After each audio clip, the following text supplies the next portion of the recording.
live. You're an official producer now. I'm Congratulations. an official producer. Hello, everybody. Welcome. I'm a producer. All right, say your name. Who are you and what are you producing? So I'm Anka Poduraru, and I am hosting with Liz Layton this amazing event that got us so many messages before it, ahead of it. So this might be what we all are looking for. And now you have to multitask. You have to talk and produce. Can you put our little nameplates up? Yes. So let's. Oh, look, there's me. This is Liz. Hey everybody, Liz Layton here with Club EG. We are so excited to be talking about the topic that always comes up amongst our freelancers and solopreneurs, which is, what do I charge? It's such an amorphous blob of a conversation, and we all have to figure it out together. Now, one thing, we will not be telling you what to charge. That's called price collusion, and we're not going to be doing that. But what we do have are two incredible perspectives that we're bringing on. Ilise Benun with marketing-mentor.com, so marketing mentor, and she's going to tell us a little bit about how you should think about structuring your pricing. And then Claus Raasted, highly overpaid rock star of a speaker and coach. We're going to find out why sometimes he charges $50,000 and sometimes he charges nothing. So figuring out this positioning and where you play and how you actually set your value is what today is all about. I am so excited to have all of them here. Anka, bring everybody up. This is so awesome. Hi, Ilise. Hi, Claus. Hey, y'all.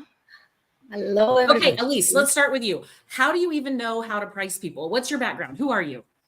So for the last 36 plus years, I have been basically teaching creative professionals and solopreneurs how to price their services and market their businesses, because those two things are connected.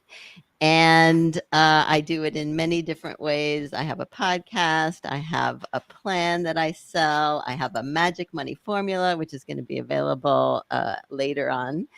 And I work one-on-one and in small groups with people, because the thing about pricing is that it's very subjective and case by case. And so when you talk about pricing, I really think it has to be done with each client in mind, each project in mind, as opposed to, here are my prices, take it or leave it. That's the main message. That's incredible. Okay, Claus, tell us a little bit about you. How do you figure out pricing? You wrote the world's most expensive book on pricing. Is that correct? And what do you charge for this book? It's pink. Oh, You wait, are. we can't hear you. You're muted. Now you're unmuted. Sorry, Claus. Voila. So you didn't even hear the answer, even though I We didn't. ran into What's it cost? So I'll do it again. So this pricing expertise, which I co-wrote with Philip Fuchik, is priced at 560 euros for the book. Incredible. How did you come up with the price? Well, if you're doing a book on pricing expertise, then either the price should say nothing or it should say a lot. That's also what I'm going to be talking about a little bit later. And to answer how I got into this, well, I started out as a creative. And for many years, I was a hardcore creative. I built a creative company. I used to be the CEO and founder of the world's largest live action role play studio. Not that big, 50 people at our top, but reasonably big, and did crazy stuff. And then I crashed and burned 5 years ago and landed myself in about 1.1 million US dollars of personal debt. So I had to learn a little bit, and I had to learn how to actually run a business. And if you fail enough, then at some point you start to gain a little bit of wisdom. And one of the things I wish I'd learned before that I now help teach is many people who are creative entrepreneurs of one sort or the other, whether they do ice sculptures or they do business consulting or shine shoes, well, they care more about the craft and less about the business aspects of it. And I wish I'd learned that sooner. So now at least I get to help teach it to others, so they don't have to do the $1 million debt to find out. It's not a smart way. No, but I keep being reminded that FAIL is an acronym for first attempt in learning. So we need to continue to fail forward and continue to learn from all of these things. So I'm so excited you're here to bring your wisdom from your failures to allow us to fail in a different way as we move forward. So Ilise, I would love to kick it off with you. I know that you've put together a little bit of a framework for us to think about how to do our pricing. So why don't we launch over to you and have you get our brain in the right place? That sounds perfect. I am ready. So go ahead and bring up my screen. and I'm going to give a little presentation called Get Paid What You're Worth, because we're here to talk about mastering freelance pricing, basically. So sometimes I call this presentation Show Me the Money, because that's really what you have to do. And I also wrote a book actually called The Creative Professional's Guide to Money. And as I said before, I'm a business coach and I work exclusively with creative professionals. So if you think you're creative, I can probably help you. And I also host the Marketing Mentor podcast. And I mentioned also the Simplest Marketing Plan and Program, which is a year-long program I run and will start again in 2025. So let's talk about money. I love that phrase and I love the topic. But did you know that 43% of Americans, and I know we're talking to an international audience here, but my stats are American, 43% of Americans don't know how much money their spouse makes. That's how much people don't like talking about money. And 53% of men are more comfortable asking about salaries than women. That says something. So if you don't love the money conversation, know that you are not alone. But the thing is that when your work is personal, and most creatives are doing work that feels very personal, it's hard to separate that from the business side. But I love the money conversation, and I wanted to tell you why, because you can too. It puts me in a position of strength when I bring it up and when I talk about it. I come across as confident, even when I don't happen to feel that way. It shows my professionalism because often the other person you're negotiating with may not like talking about money either, but someone's got to bring it up, although not always. That doesn't always happen. I also make it easier for my collaborators and my clients when I talk about money and am comfortable talking about money because that makes them feel taken care of. And last but not least, I am just so much more likely to get what I need when I take control of that part of the conversation. So the big idea here is that the money conversation actually starts with what you say to yourself. And maybe in the chat, people can share if they say any of these things to themselves. I'm not a business person. Has anyone ever said that to themselves?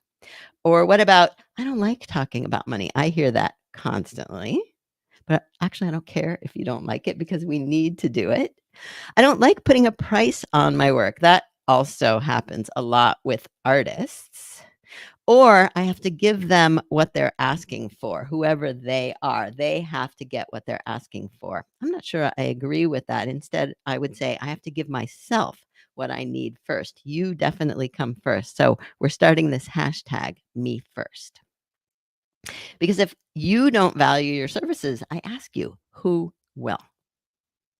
So I wanted to start with a few ways to answer typical questions that you probably are asked. And the first one, the most common one, is what's your hourly rate? I'm not a big fan of pricing hourly. I'm sure Claus agrees with me, actually. And I think you should have other ways of pricing. Project pricing is one of the best ways, actually, a fixed price. But when someone says, what's your hourly rate? You don't have to answer that question with an hourly rate, with a number. You can say instead, that's not how I work. It's better for both of us if I give you a fixed price. That way you will know how much it will cost. And by the way, you as the provider will know how much you're earning. Otherwise, with an hourly rate, you have no idea how much you're going to earn. And you need that information for your cash flow, for your bank account. And then how much is a blank? Let's say you have something to do with websites. If someone says, how much is a website? You could say, that's like asking how much is a car? It depends really on what you're trying to accomplish. So tell me more. And that gets you into a conversation that leads to the money conversation. But you can't just answer, although a lot of people like to, oh, a website, that's $1,000. Oh, that's $5,000. That's $50,000. No, it depends. There are many different factors. So how much is a blank? You can also say, well, it can range from 4X's to 5X's, whatever those numbers are. Give a range. So let's figure out what's important to you, and then I will quote you a price. Don't let anyone rush you into quoting a price. That's a red flag for a bad client, in my opinion. And the reality is that numbers are magical. And I'll tell you what I mean by that. When you give people actual numbers, they suddenly know what their budget is. I would not ever ask, what's your budget? Not ever. But usually people don't know what their budget is, and therefore they say, I don't know. And then you're back to square one and you have to come up with a number. Instead, there are a couple different ways to put numbers on the table so that they actually know what they didn't know they knew, which is what their budget is actually. So you can start by giving them a spectrum. And my favorite line is, are you thinking 500, 5,000, or 50,000? Those are obviously not the prices. You can't sell something for either 500 or $50,000. So it's an absurd, those are absurd numbers for prices, but they're actually arranged so that people can say, oh, well, no, definitely not 50,000 or definitely not 500, right? And then they put themselves on your spectrum. That's what you need them to do. Or you can give them a choice. This is a variation on that theme. You can say, are you thinking in the hundreds or the thousands? And that, again, allows them to put themselves on a spectrum that you can respond to. Because I do believe that the good ones want to pay a fair price and they expect to negotiate. And I say this because often creatives, especially who don't like the money conversation, will just automatically take what's offered because they don't want to have the money conversation.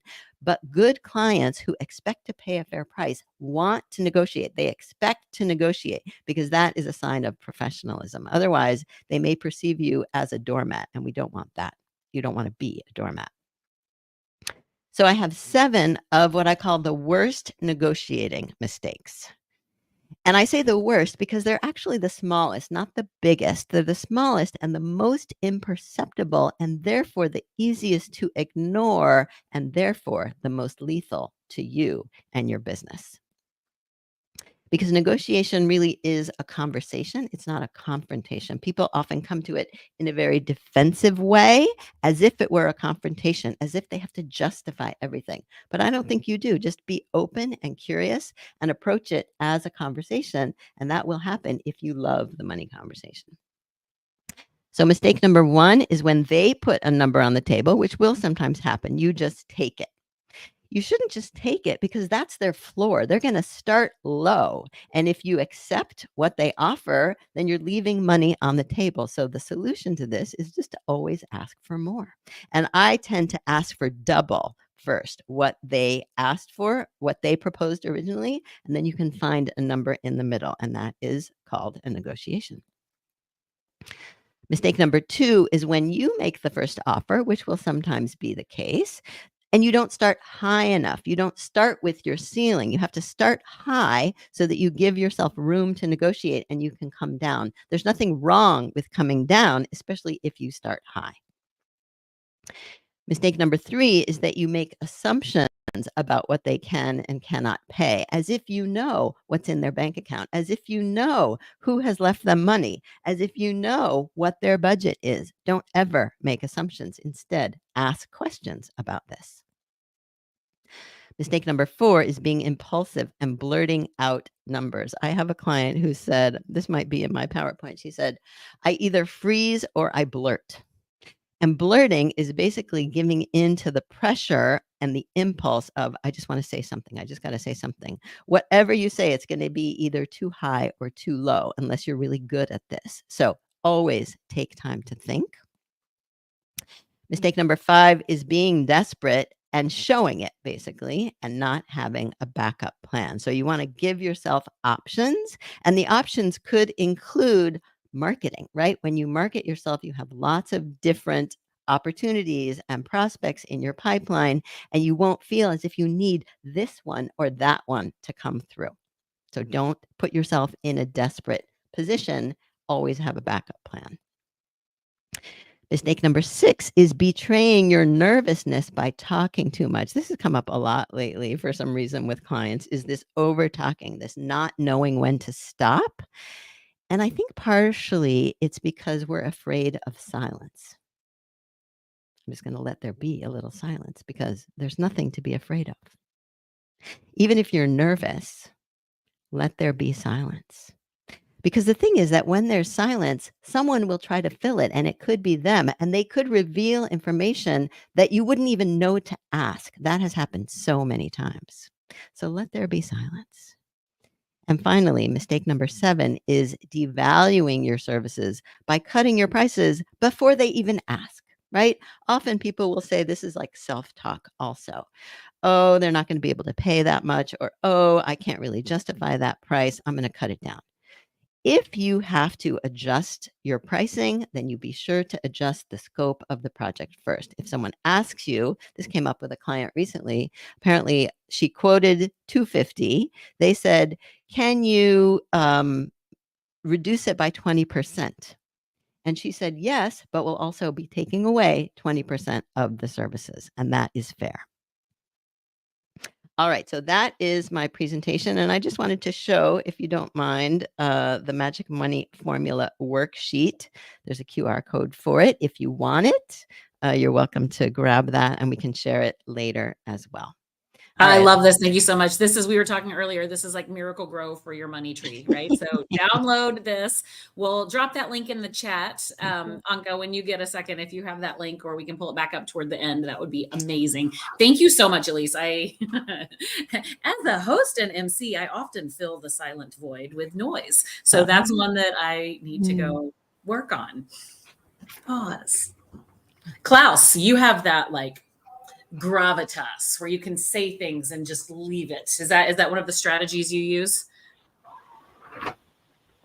Oh, sorry. Oh, wait, hang on, Anka. Unmute him. So I have silence because people mute me, and that makes it very easy to have gravitas, because you stand there and you go. I actually do it when I'm speaking on stage. I learned quite a few years ago that instead of having the if you just have silence instead, it gives you weird sort of cadence, but it works. So a little bit of that. So the first question I want to ask is, let's see if there's some people who are not frozen and who are actually seeing this and hearing us, because I see people saying, I'm frozen, it's terrible, but are refresh the page, maybe. Just refresh. It could be the... Yeah, I've been following along on LinkedIn, and it hasn't frozen at all for me on that tab. So I was also fine. Okay. So I'm going to say a couple things first. Thank you, Elise. Super cool, super hands-on, super useful. And I love that you're here as well, because obviously you know your stuff, which is really nice. And we disagree on a lot, which is even better. I think of the 7 mistakes, I think I make 5 of them regularly on purpose. So I think that is lovely, because then people can get some different ideas, and they can say, you know what, I like that, or I really did not like that. So first question, and a couple of answers in the chat will be nice. You can just write more or less. Right now you see me in my nice blue shirt, and I look sort of businessy but casual. If I put on this, which is a Batman jacket, and I put on these, did the price just go up or down?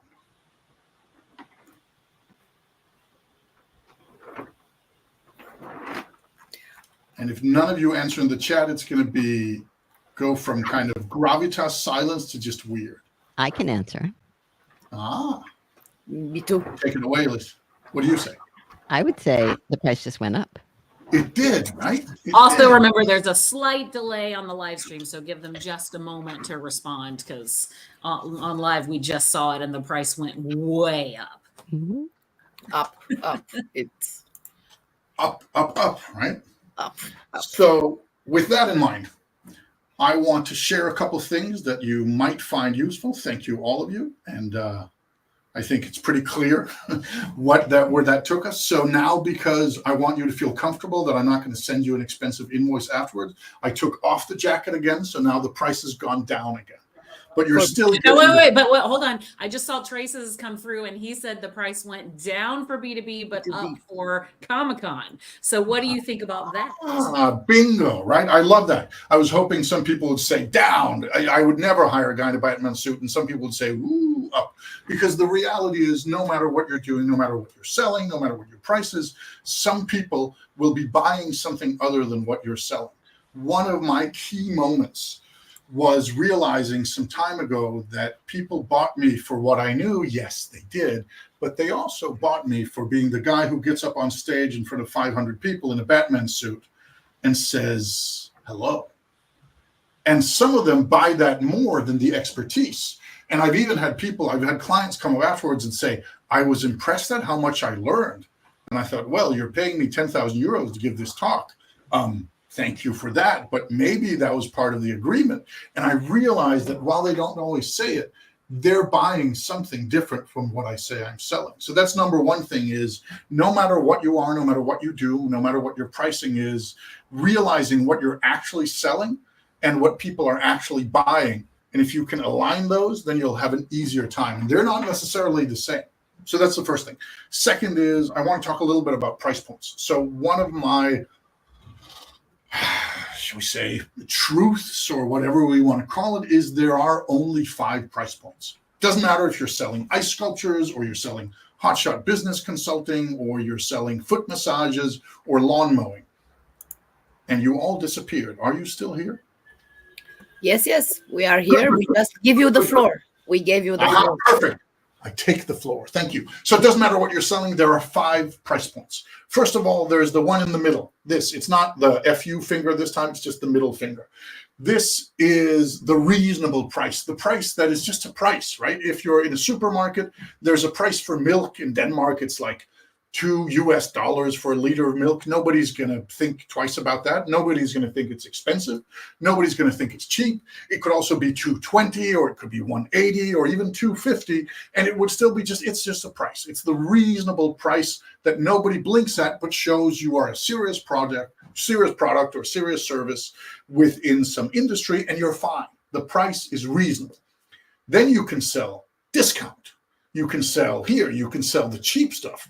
You can be Ryanair or Southwest Airlines, or you can be like a budget shoemaker, or you can be cheaplawyers.com.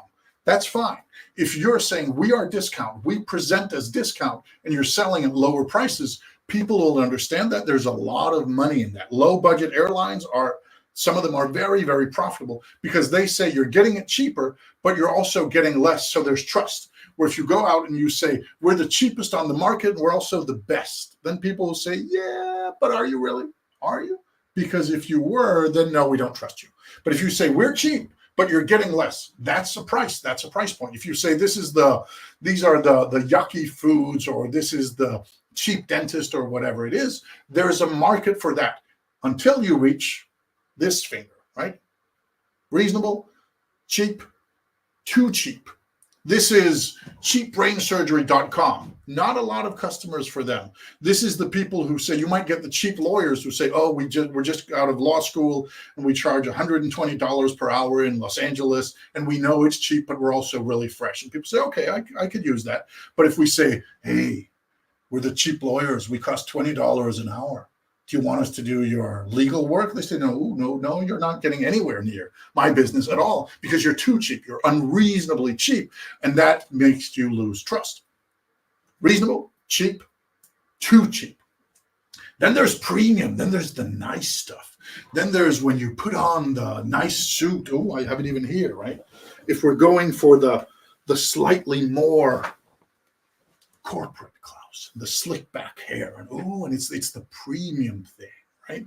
It's still not too expensive to be believable. I'm not saying I charge $1 million an hour, but it's premium. It's nice.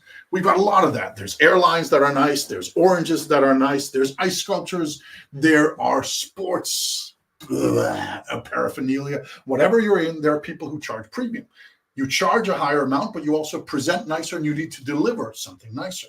And then you have ridiculous. Then you have the too high price. You have, well, these shoes cost $20,000. I'm like, oh, okay.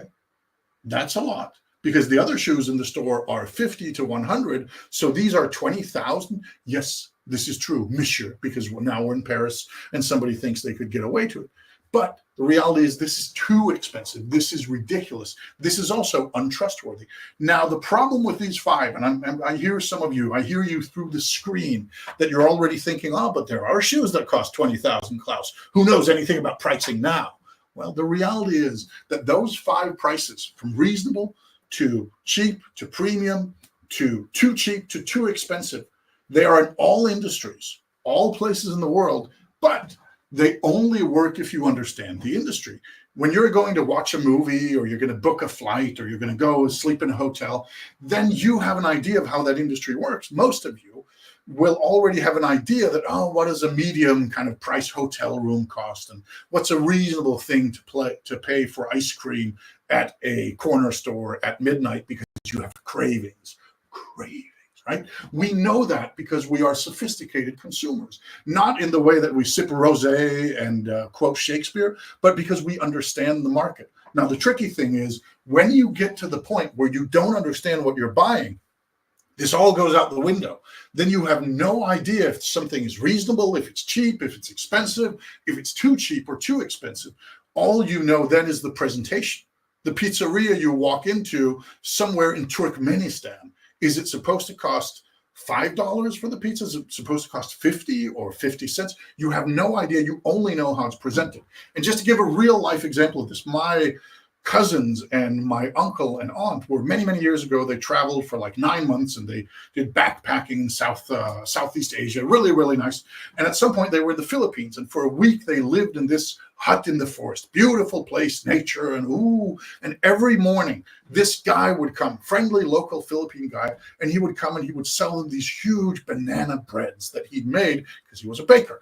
And he'd sell them, and they would buy them for what was the equivalent of about 8 cents, 8 United States cents for this huge bread. And in Denmark at that time, something like that would probably cost 20 times as much. And they thought, oh my God, this is the best. And they talked to the guy and they got to know him, and they got these beautiful breads. And they said, hey, should we pay you more? And he said, no, this is the price. And they were happy. And on the last day of that trip, they come out earlier than normal, and they come out to the sounds of fighting, fist fighting and yelling. And there's their guy, the bread guy, and there are other bread guys, and they're beating up their bread guy. And they go, hey, what the hell's going on here? And one of the other bread guys says, this guy's been cheating you. He said, what? But he's been selling us these beautiful banana breads, and we've heard about his family, and they've been so cheap. And I said, yeah, you think so, because you've paid 8 cents for a banana bread, but the price normally here is 1/10 of that. So this guy had been 10x overcharging these rich white tourists who had no idea, because they only looked at the presentation and what their idea of reasonable was. They had no idea about the market. They were, in this case, very unsophisticated customers. So they paid 10x on the list price, and they had no idea. And whatever you're doing, if you are selling to sophisticated customers, then you need to be very aware of the price. You need to find ways to stand out. Are you an expert in the French market, or do you only clip the toenails of bulldogs, or are your ice sculptures very sustainable and made out of special water? Whatever it is, you need to stand out. But if you're going for unsophisticated customers, people who don't know how to value, people who don't know what to kind of compare you with, then you're in a completely different ballgame. And one of the things is that they will look at you based on what their reality is, right? Sometimes if I have to give an hourly rate, I don't like doing it, just like Ilise. But when people ask me for an hourly rate and I can't get out of it, my standard hourly rate is $900 US. And some people go, oh, that's crazy, Claus. That is really high. I thought that's unreasonable. Nobody would pay that. Some people say, oh, that's high, but I guess you're premium, so fair enough. Some people say, okay, fair enough, let's start working. Some people said, oh, but I thought you were good. Now I'm having second thoughts. $900 an hour, that's, in my book, that's cheap. And there are even people who say, oh, but you're not serious. I got you recommended, but apparently you're not serious, because then you'd charge a real price, because they don't know how to value what I have. And that means they can only look at where they are and on the presentation. So that's the first thing, 5 prices. And you think they matter more than they do, because most of your clients, unless you're buying or unless you're selling to people who are very sophisticated within what you're selling, then most of them will have no idea. If you are selling, let's say you're a visual artist that sells these like beautiful visual sketches to somebody who hires 20 people like you a month, yes, then pricing matters. Yes, then understanding the market matters. Yes, all these things. But if you're selling it to somebody else, then it doesn't so much matter how you compare it to the existing offers, because you don't know what they are. And most of all, your customers don't know what they are. Unsophisticated versus sophisticated, 5 prices. Number 1. Number 2 thing is, once you are there, understand that people, if they don't know how to value it, what do they do then? Well, they use what we call substitution questions.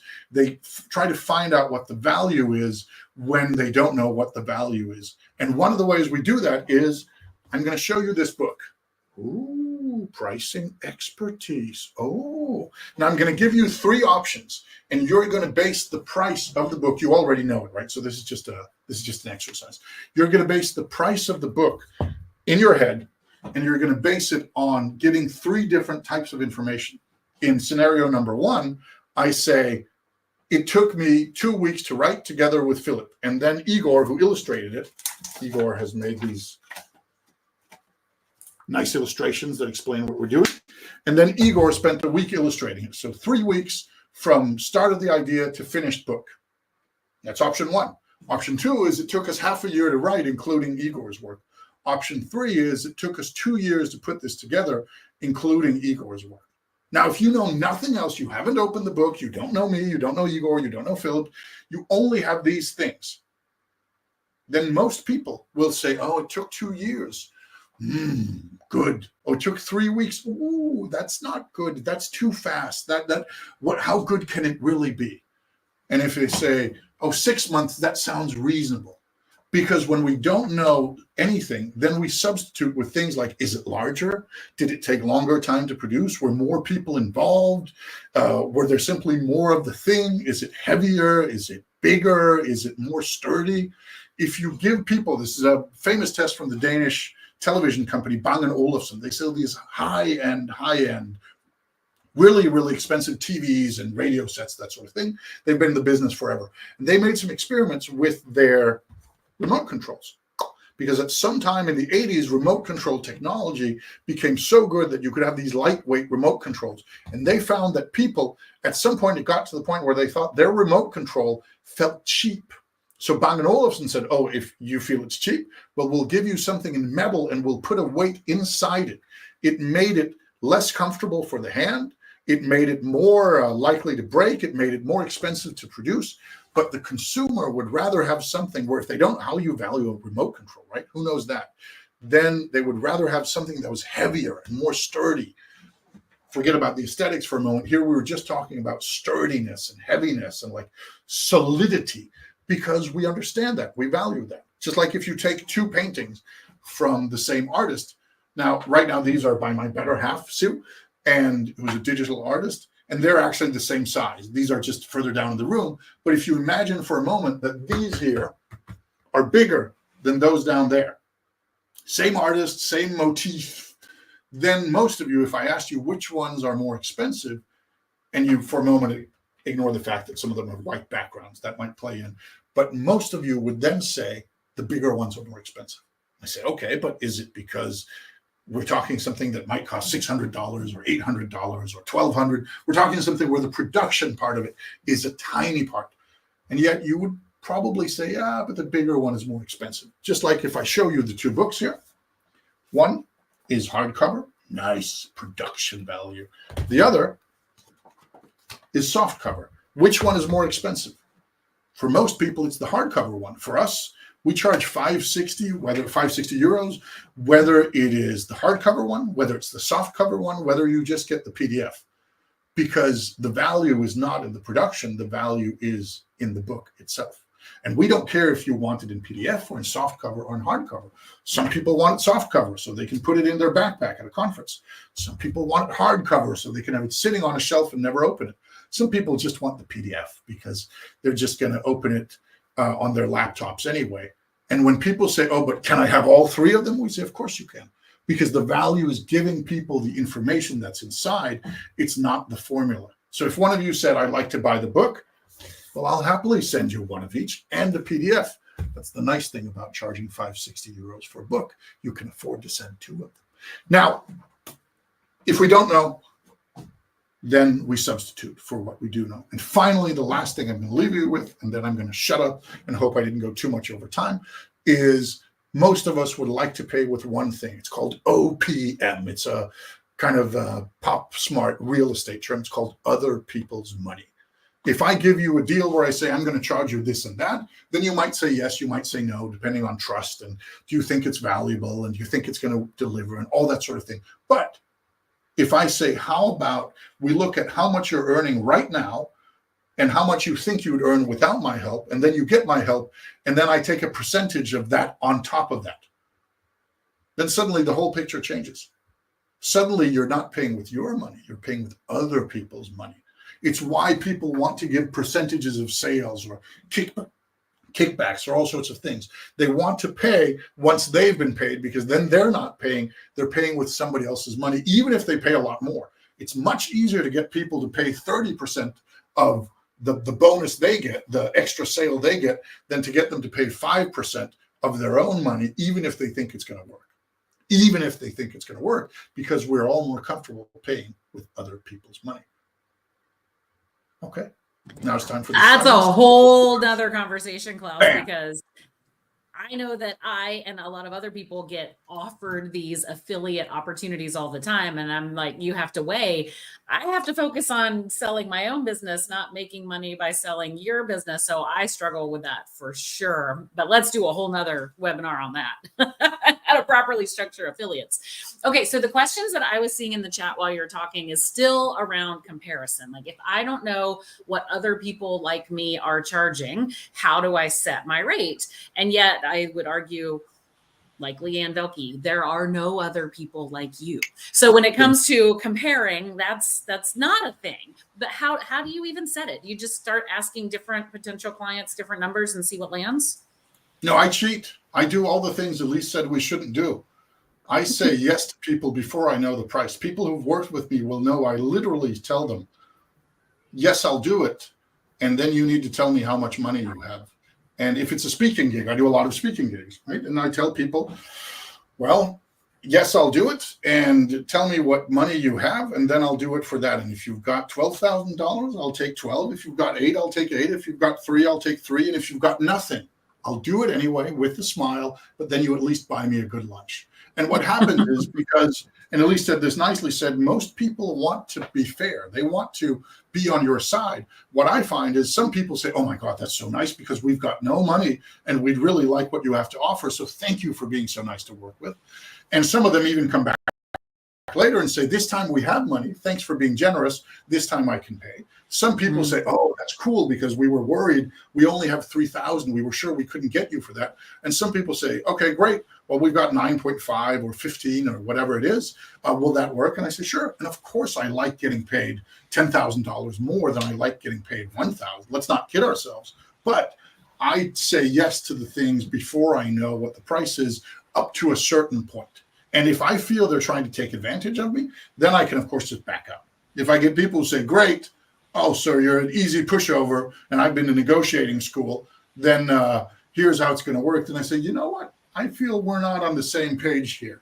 And then it's a very different matter. I have no problem just setting a price and then having people either say yes or no. But I find that there are two approaches that work for me. One is saying, we're in this together. I'm happy to do it, whether it's coaching or speaking or whatever. What do you have? And then we'll work out of that. Maybe with some anchoring to give them ideas. The 500, 5,000 or 50,000, I use that seriously, not those numbers, but something with that range. Or the other option is to say, here's the price, take it or leave it. Right? There are plenty of things where I say, this is the price, this is the thing, take it or leave it.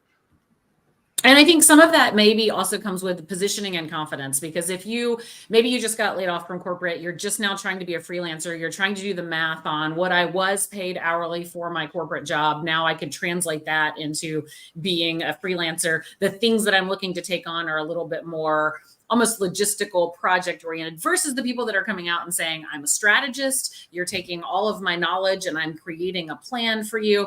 And so I think when you first come out on the scene as a freelancer, how do you decide like which one of those you want to position yourself as? One feels like you could get more money than the other, but maybe you're not confident calling yourself at that level. Is there a process to get over that mental anguish? So one of the things we write in the book is we say, this is one of Philip's smarter ideas. We say that what people call strategy is being in the void of maybes, where there's 1,000 factors.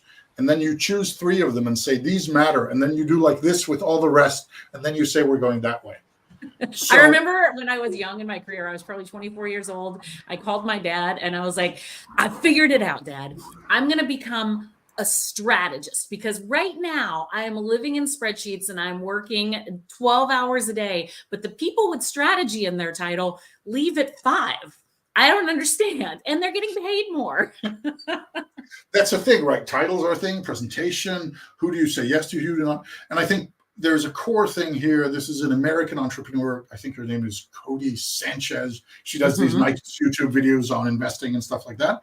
And she says in one of them, she says, if you go out and you want to sell bottled water, and if you go next to a public fountain and try to sell bottled water, that's going to be hard.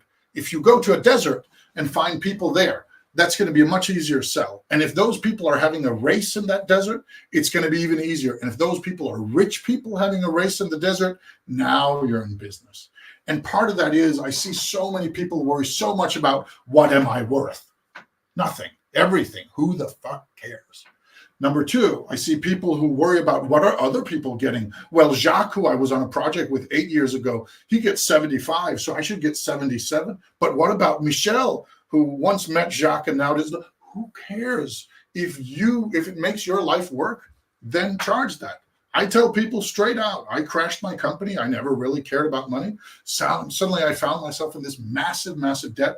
Some of that 1.1 million was 17% interest. I needed to learn how to price myself in a completely different way, because if not, I couldn't get things to work. It wasn't a matter of what's realistic or about what's fair. I said, well, this is the price. And then some people said, okay, we'll pay it. And some people said, we could never. But the moment you get into this idea of fairness and comparison, what the hell is that, right? This thing we're doing right now, let's say we should put a price on what the 4 of us are doing. Let's not even talk about what the audience is doing, how much we should be paying them, which is also fair, right? If there was no audience, why would we be here? But let's just talk about what the 4 of us are doing. Who of us is providing the most value? Is it Ilise? Maybe. Is it me? Maybe. Is it you, Liz? Maybe. Is it Anka? Maybe. Even that, we don't know. And even if we did, even if we could agree on that and rank ours, which I don't think we can, then who is it? Should I be paid 600 for this? Should I be paid 6,000 or 60? And by who and why? Much easier to just say, I'll do it. I'm going to charge 8,000. Do you want it or not? And then they say, well, we've only got 3.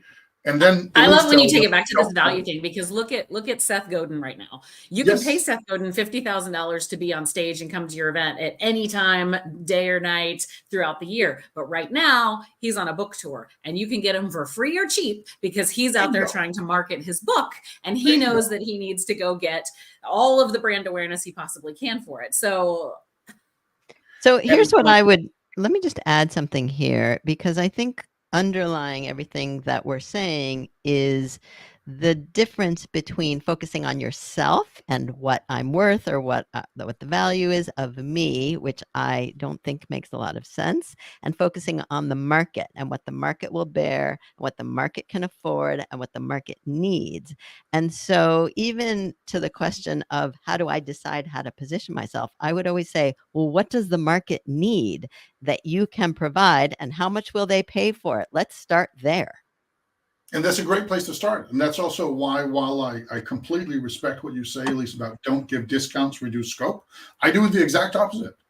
I will happily say I can see somebody in the chat who's somebody I did some coaching for, and said, well, what have you got? I said, here's what I'll charge. I said, well, I can't afford that. Here's what I can afford. Great, we'll do it at that. We could have reduced the scope. That's one way of doing it. I prefer doing the work that I find interesting and fun and impactful and all these sorts of things. And then the money is kind of an extra thing.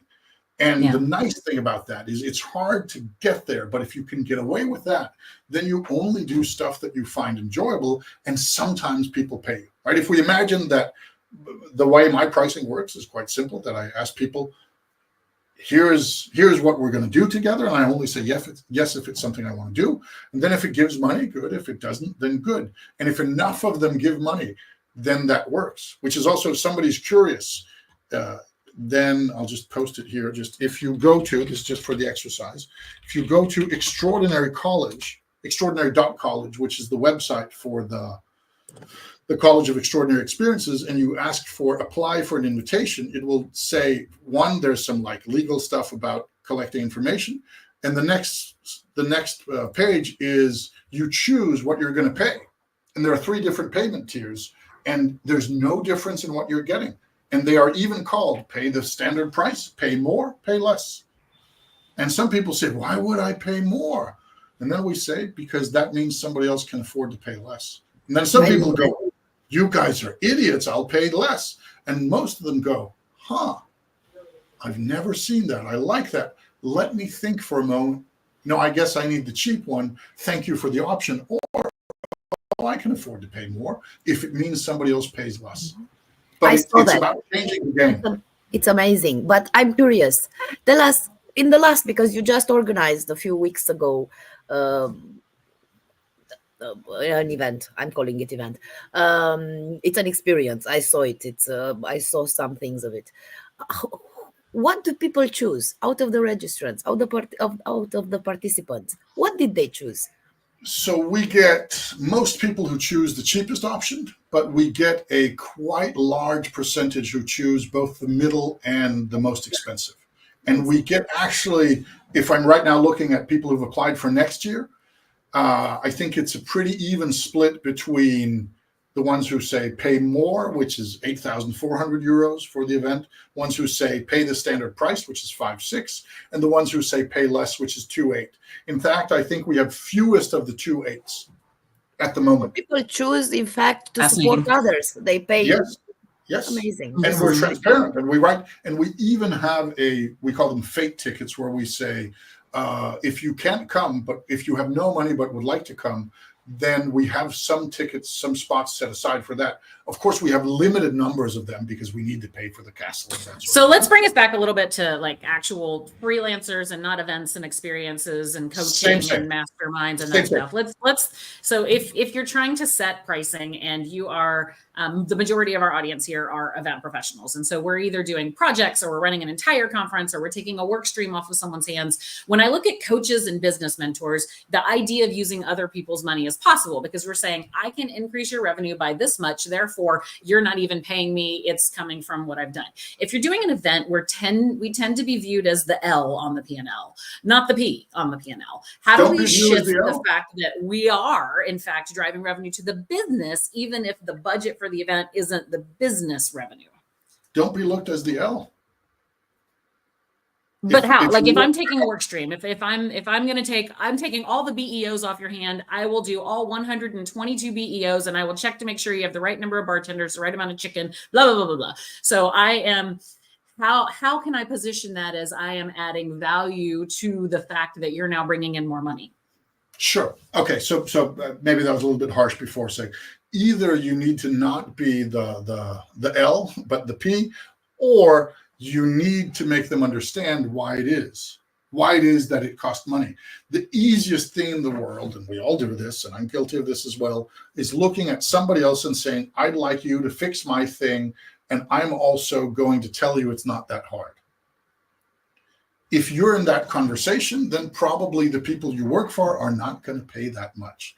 If they instead go to you and say, I would like you to fix this thing, and I know it's hard, and that's why I want you to fix it, because at the end it's going to cost me more time or more money or more whatever, then it's a different story. Okay, so if I rephrase it and say, by taking 147 BEOs off your plate, making sure that I can go through them, I could probably save you 27% on your food costs because I will find extra food waste that you're not needing, bartenders you're paying for that you don't need, and you will find other people's money in hiring me to go through that work stream. So that's for example that. Yes, that is one way of doing it. Another way of doing it is getting them to understand that by them doing it, they're using a more expensive resource. One of the things I see, and I coach a lot of entrepreneurs where what they are stuck in when they were just them, right? When you're just you fix the printers and you do the website and you take care of, you do everything because there's nobody else. And when people then start to grow or hire freelancers, they still often retain that mindset. And then you'll see people who have a sales director who's getting $100,000 a year, but the CEO and founder, who now has 50 people, is still fixing the printer to save money.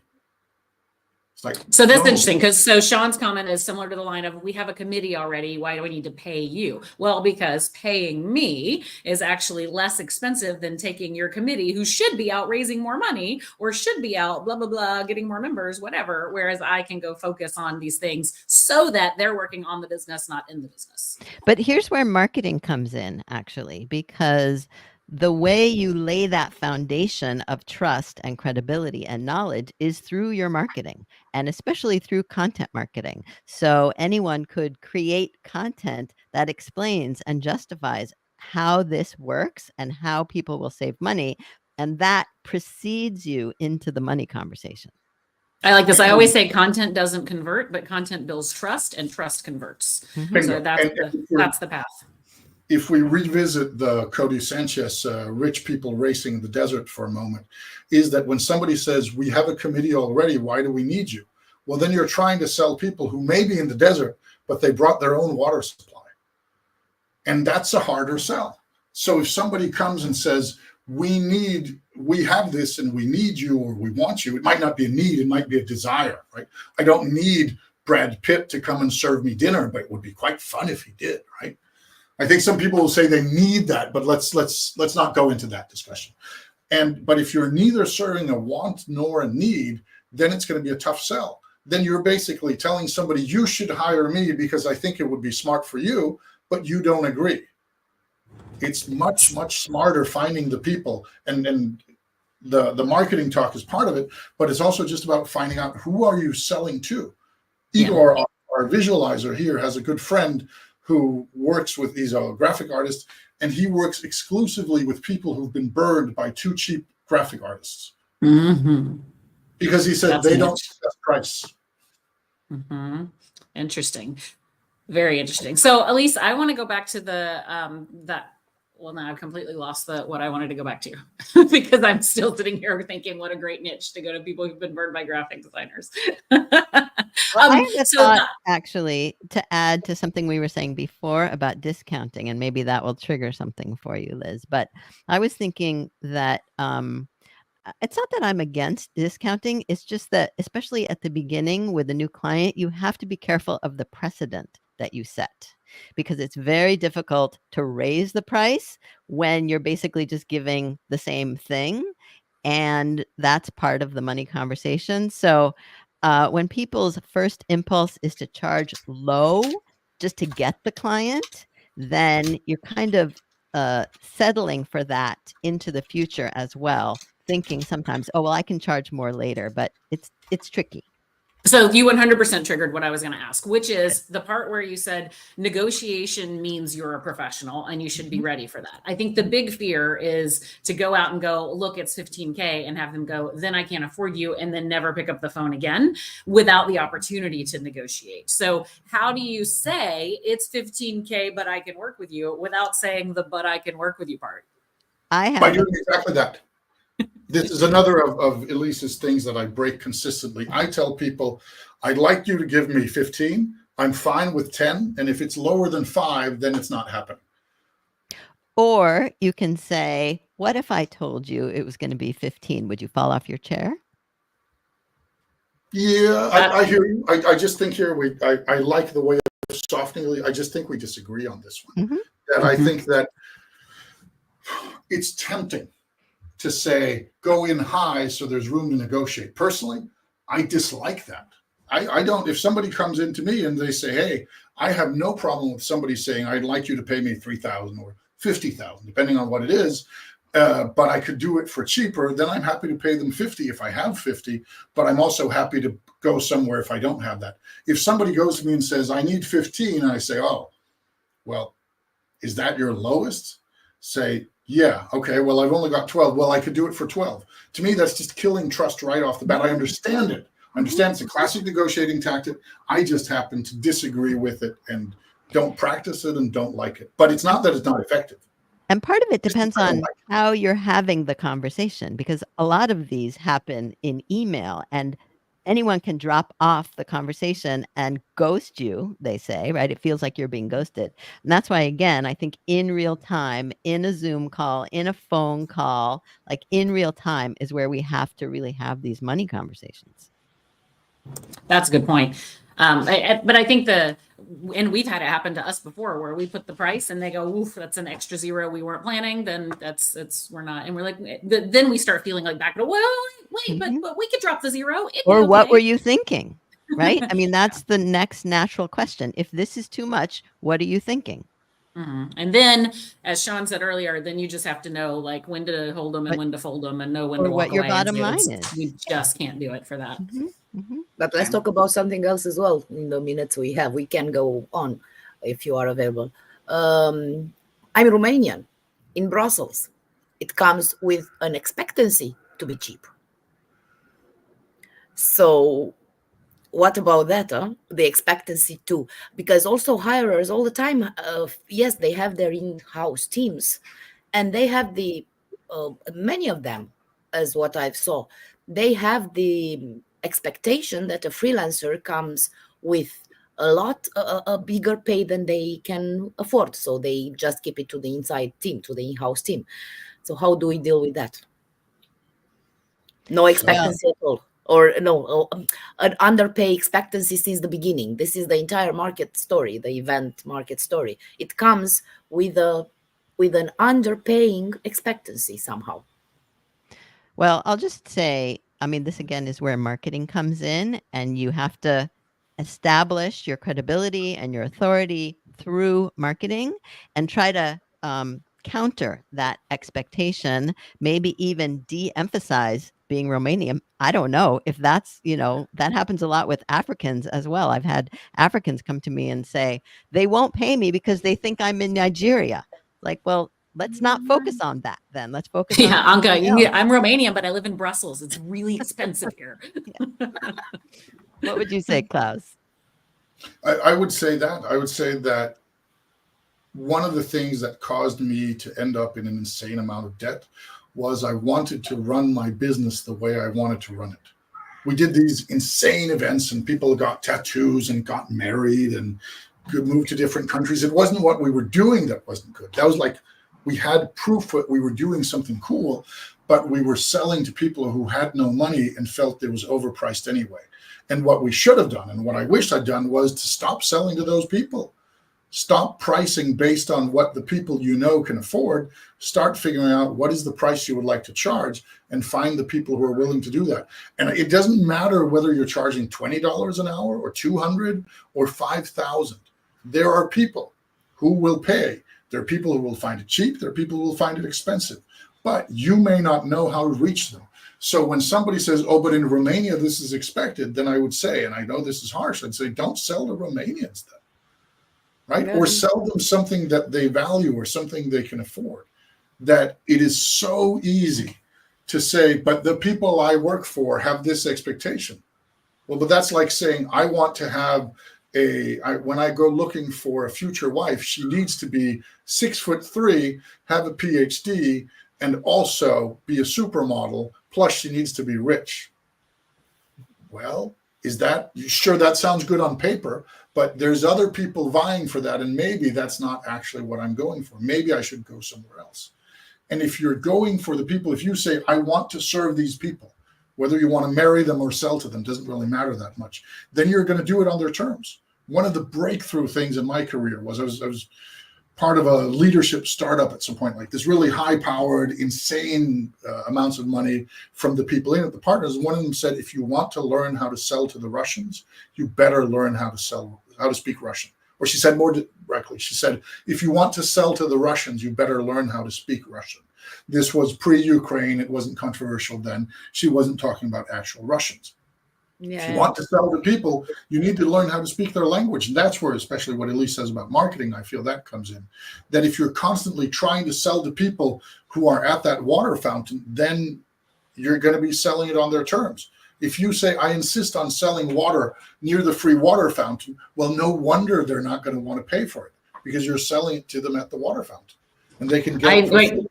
I know we're at time. I will say this morning, I was actually listening to a podcast on the way in that was talking about the who are you and what is your differentiator. And I know when I was at IMEX last week, I was asking the event tech companies to tell me their differentiator, and none of them had anything different. They all told me the exact same positioning, the exact same thing.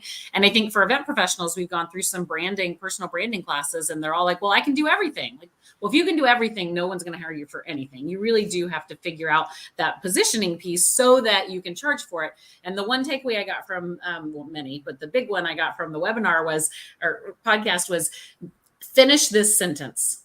Only we can. So find that one thing that only you can do, and then price anchor around that, which I thought was really interesting. So only Claus has the confidence to show up in a Batman suit and charge $600 for a book.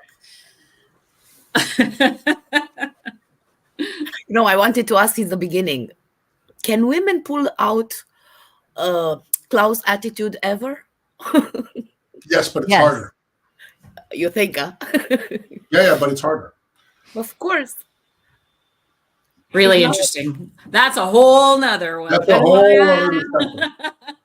Ilise, Claus, Anka, thank you all so much. This was such an incredible conversation. I love having disagreement and different perspectives. I think that we brought a lot of value to the folks that watched and that are going to catch the recording. Anka, first shot at producing. You did amazing. We'll get those flips and switches, and you figured it out so beautifully. Yes. Thank you all so much. And we will see you all back hopefully on Thursday. Anka, do you know what our topic is for Thursday? Yes, we have a great one. We are again targeting, because we will repeat it every single time. Tuesdays are for freelancers, Thursdays are for hirers. So for organizations that hire freelancers.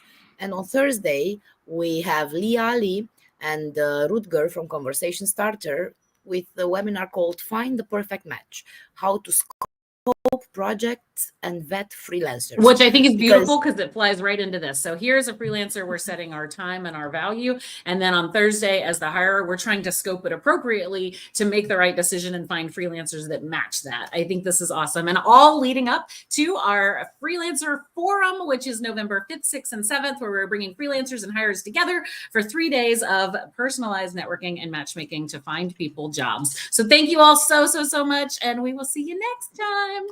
Bye, y'all. Bye. Thank you, everybody. Bye.